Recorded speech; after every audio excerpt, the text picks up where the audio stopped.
you have it. Nice, creamy, rich chocolate buttercream. Welcome back, bakers. Welcome to the fancy cakery. Welcome to my kitchen. Today we are making chocolate buttercream. Creamy, rich, buttery, chocolatey buttercream. It's not hard. It's pretty easy once you just know how. So let's get to it.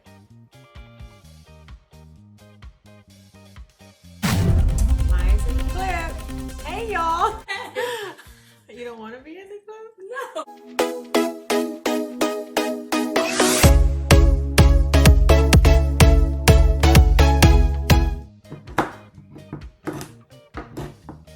So to start making the chocolate buttercream, you're going to take unsweetened chocolate, 100% cacao chocolate, or however you say that.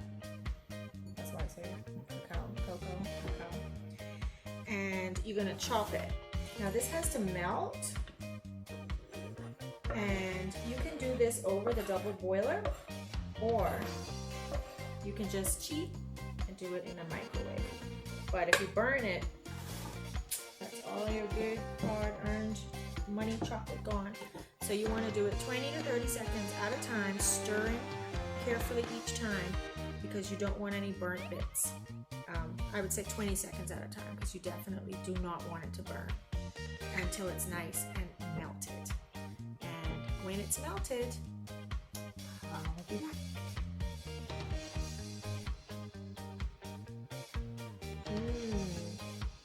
Nice melted chocolatey goodness. It looks so good, but trust me, this is unsweetened, so you might not want to eat that right now. So what we're going to do now is we're going to start mixing our butter and our sugar. So that is nice and creamy. The butter was at room temperature. So now I'm going to mix in the powdered sugar, half a cup at a time, until it's the thickness that I want it to be.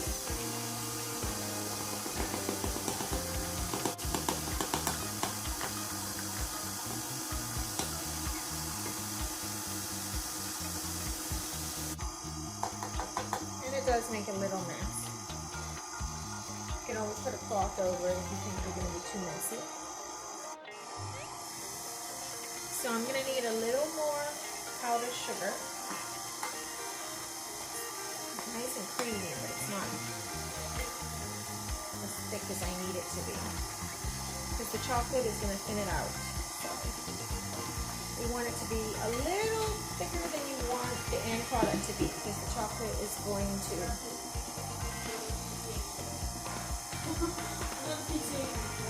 thin it out.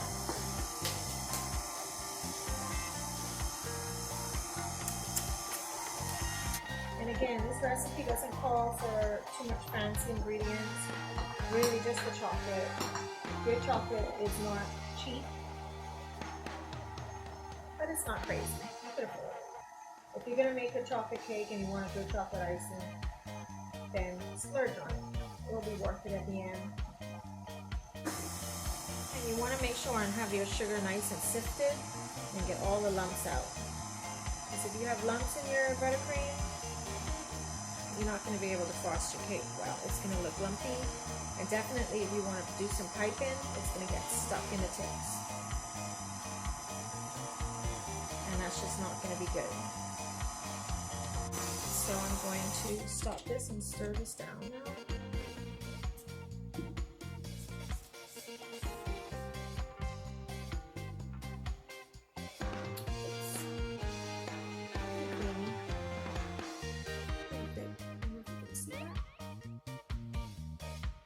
Alright, so now it's time for the chocolate. So, on low, we're just going to drizzle this in.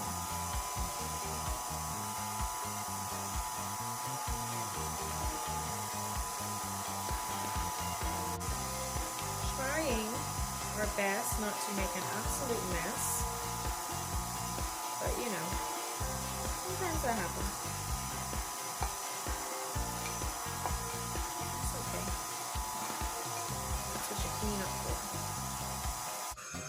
cut it up and just let it get chocolatey.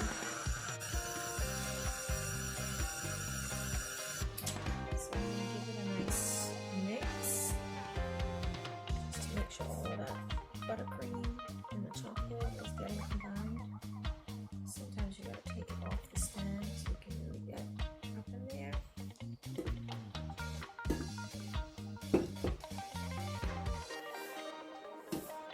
I know it's a lot, and I may not use all, but the thing is, if you need more, then you gotta make more. It's better to have too much, and you can always freeze it, and it'll last for a few weeks, nicely sealed in the freezer. So it's much better to make more than you think you need. Honestly, you'll save yourself so much stress than having to go and mix up a whole new batch because you need just a cup more.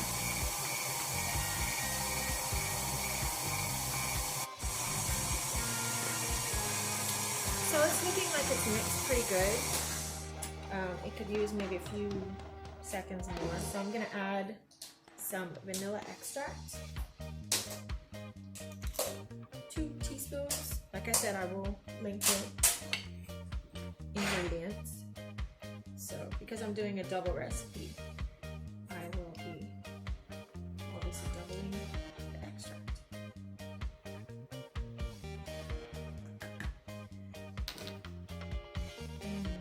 The vanilla smells so good.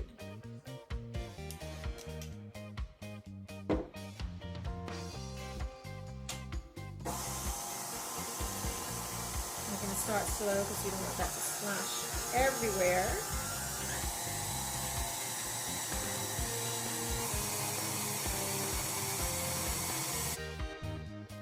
So here you have it, nice, creamy, rich chocolate buttercream. And this will go good on tiered cakes, cupcakes, anything you want. It does have a lot of butter in it. It's made of mostly, as you can see, it's made of all butter, not even mostly all. So if your cake is going to be outside for a long period of time in humidity or in a very warm room, it's going to not hold up too good, so you'll want the cake to be very chilled. And you can also chill this a little if it's too soft to use, or if you want a little thicker buttercream, you can always chill it a little bit and it'll thicken for you, and then you can use that. But yeah, it's really good and it goes delicious on a dark chocolate cake. So try it out and tell me what you think.